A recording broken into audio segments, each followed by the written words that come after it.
मैं हूं इमरान वसीम। नाज़रीन, मौलाना फजलुर रहमान के धरने के साथ साथ आज जो मौलाना फजलुर रहमान की जानिब से ऑल पार्टीज़ कॉन्फ्रेंस बुलाई गई थी वो भी ठुस हो गई है। मुस्लिम लीग नवाज़ के सदर शहबाज शरीफ ने और उसके साथ साथ पीपल्स पार्टी के इस वक्त जो चेयरमैन हैं बिलावल भुट्टो और जरदारी ने उसने मौलाना फजलुर रहमान की जानिब से जो बुलाई गई APC है उसमें शिरकत करने से इनकार कर दिया है, अपनी माजूरी जो है वो ज़ाहिर कर दी है। तो इस तरह से ये जो ऑल पार्टीज़ कॉन्फ्रेंस होनी थी ये कॉन्फ्रेंस होने से पहले ही अपनी अहमियत खो बैठी है। लेकिन नाज़रीन, इस वक्त बात ये है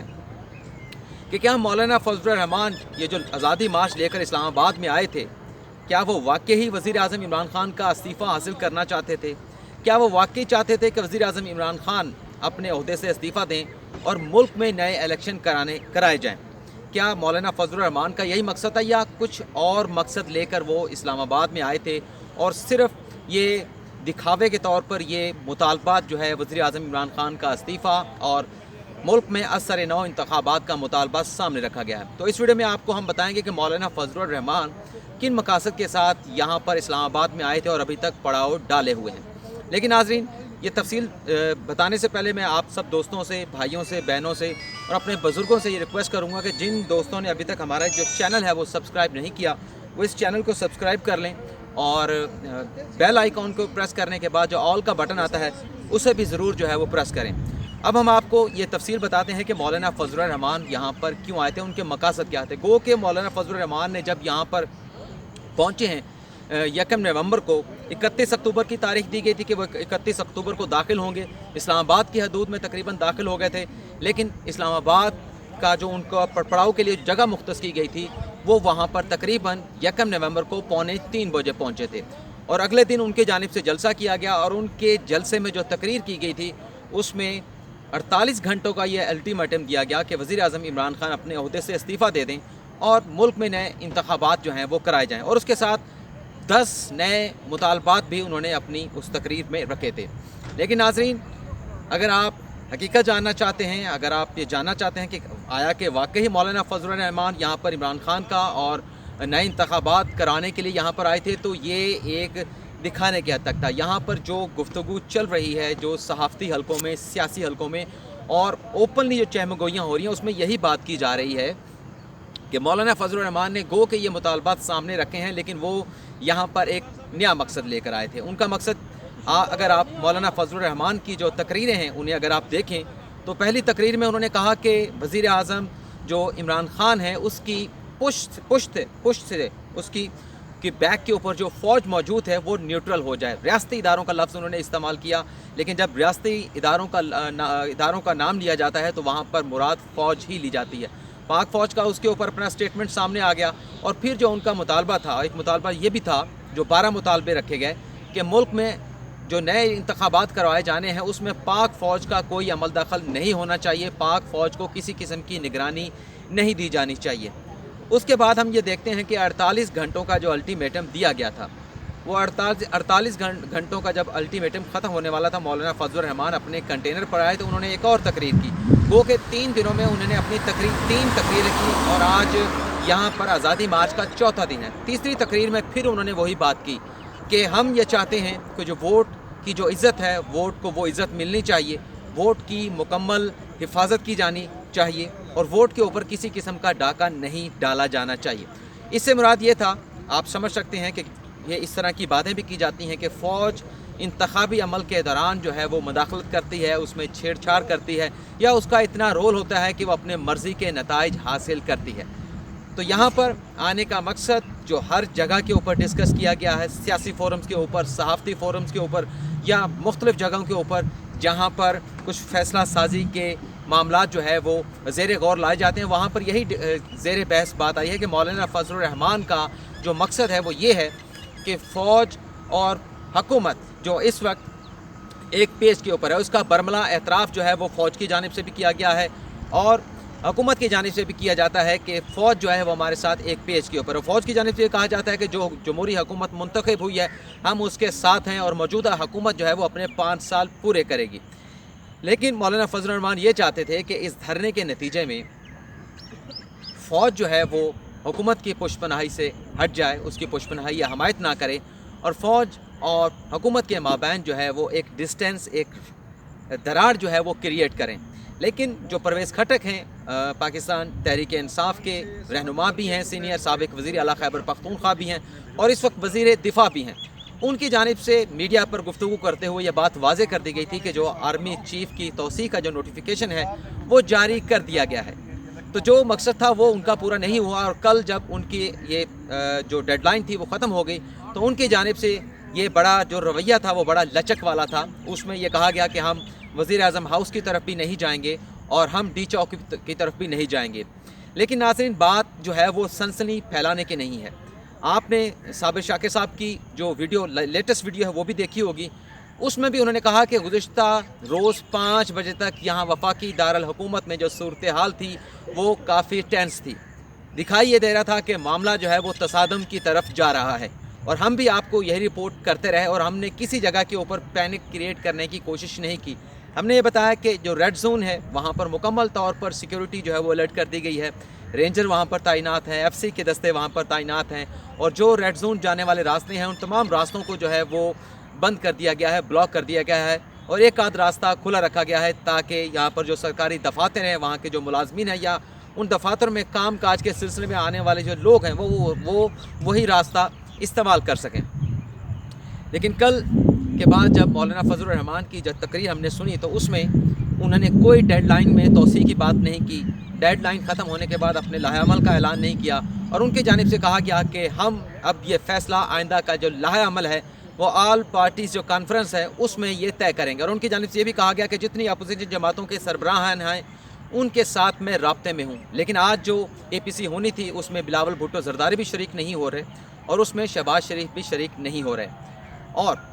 جہاں تک مسلم لیگ نواز اور پیپلز پارٹی کا تعلق ہے کہ وہ مولانا فضل الرحمان کی پیٹھ میں چھرا گھونپ کر انہیں دھوکہ دے گئے، تو یہ بات پہلے سے طے تھی۔ پیپلز پارٹی نے بھی اور مسلم لیگ نواز نے بھی یہ کلیئر کر دیا تھا کہ ہم یہاں پر آئیں گے تو کسی صورت جو ہے ہم یہاں پر دھرنا نہیں دیں گے، بلکہ ہم آپ کے جلسے میں شریک ہوں گے، اور جلسے میں شریک ہونے کے بعد ہماری راہیں آپ سے الگ ہوں گے۔ لیکن مولانا فضل الرحمان نے، آپ نے دیکھا جب وہ تقریر ہوئی اس میں انہوں نے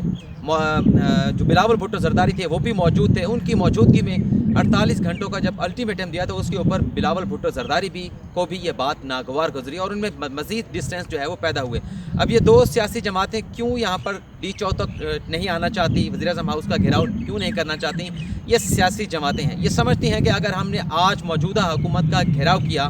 تو کل جب ان کی حکومت ہوگی تو ان کی حکومت کے خلاف بھی اس طرح سے لانگ مارچ لایا جا سکتا ہے، دھرنا لایا جا سکتا ہے، اور ماضی میں بھی یہ سیاسی جماعتیں یہ کہتی ہیں کہ ہم دھرنے کی مخالفت کرتے رہے ہیں، تو لہٰذا ہم اس دھرنے کے معاملے کے اوپر یا آگے پیش قدمی کرنے کے معاملے کے اوپر مولانا فضل الرحمان سے ہماری کوئی کمٹمنٹ نہیں تھی، اور اسی لیے یہ دونوں پارٹیوں کے جو سربراہان تھے آج اس میں شریک نہیں ہوئے۔ لیکن پھر بات کی جاتی ہے مذاکرات کی، میں نے بھی بات کی، اور لیکن وزیر اعظم عمران خان کی سربراہی میں جب کور کمیٹی کا اجلاس ہوا تھا اس میں وزیر اعظم عمران خان نے خود پرویز خٹک کو یہ مینڈیٹ دیا تھا کہ آپ یہ جو دھرنا لے کر یہاں پر آئے ہوئے ہیں ان کے ساتھ مذاکرات کریں، رہبر کمیٹی کے ساتھ مذاکرات کریں۔ جو چیئرمین سینٹ ہیں صادق سنجرانی، ان کی جانب سے بھی یہ بات کی گئی کہ کوئی معاہدے کی پاسداری آزادی مارچ والوں نے نہیں کی، وائلیشن نہیں کی، تو لہٰذا ان کے ساتھ ہمیں مذاکرات کرنے چاہیے۔ پرویز الہی کی جانب سے بھی یہ کہا گیا، اور ہم نے یہ دیکھا کہ جب کل چودھری شجاعت حسین نے رابطہ کیا مولانا فضل الرحمان کے ساتھ تو صورتحال یکسر تبدیل ہوئی، انہیں میسج دیا گیا، اور میسج میں یہ بتایا گیا کہ کوئی اس قسم کی صورتحال پیدا نہیں ہونے دینے چاہیے کہ جہاں تصادم ہو، جہاں خون خرابہ ہو یا خون بہے، اور وہاں انہیں یہ بھی مثال دی گئی لال مسجد کے بھی کہ وہاں پر کیا ہوا تھا۔ اور ناظرین دیکھا کہ کل جب مولانا فضل الرحمان اپنی تقریر کر رہے تھے تو جب ان کے آنکھوں میں آنسو آئے، جب وہ آپ دیدہ ہو گئے، تو وہاں پر وہ کہہ رہے تھے کہ آپ جو شرکا ہیں میرے بچے ہیں، تو ظاہری سی بات ہے کہ انہیں بہت سا معاملہ جو ہے وہ سمجھایا گیا کہ معاملہ اس نہج تک نہ لے جائیں کہ تصادم کی طرف جائے۔ اب بات جہاں مذاکرات کی ہو رہی ہے کہ مذاکرات کرنا کیوں ضروری ہیں، ایک بات تو طے ہے کہ وزیر اعظم عمران خان کے استعفے کے اوپر اور نئے انتخابات کے اوپر کوئی بات نہیں ہو سکتی، اور حکومت یہ واضح طور پر کہہ چکی ہے، اور ہم بھی یہ سمجھتے ہیں کہ موجودہ حکومت کو 5 سال پورے کرنے چاہیے، یہ مینڈیٹ ملا ہے۔ لیکن مذاکرات کیوں ہونے چاہیے؟ مولانا فضل الرحمان کے 12 مذاکرات میں سے 2 یہ مذاکرات نکال دیے جائیں تو ایک ان کا مطالبہ جو ہے وہ یہ بھی ہے، جو مطالبات ان کی جانب سے پیش کیے گئے ہیں कि आइंदा जब इलेक्शन कराया जाए तो उसमें फ़ौज का कोई किरदार नहीं होना चाहिए। इसके ऊपर मुज़ाकरात हो सकते हैं। मौलाना फजलुर रहमान कहते हैं कि जो कश्मीर का जो मसला है वो उसे हक़ खुदरादियत मिलनी चाहिए, इसके ऊपर भी मुज़ाकरात किए जा सकते हैं। फिर मौलाना फजलुर रहमान मीडिया पर जो सेंसरशिप है, जो गैर एलानिया सेंसरशिप का जो इल्ज़ाम लगाया जा सकता है, इस पर भी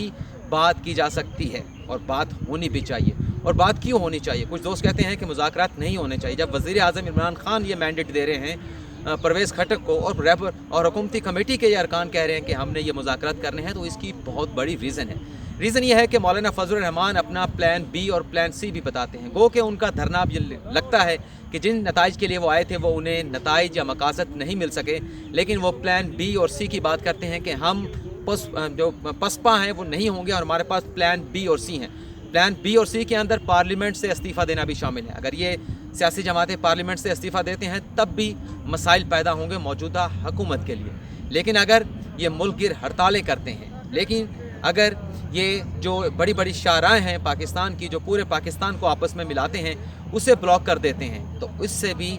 हुकूमत का जो सिस्टम है वो मफलूज होगा, मामूलात ज़िंदगी जो है वो ख़राब होंगे। तो इसलिए मुज़ाकरात करना इसलिए ज़रूरी है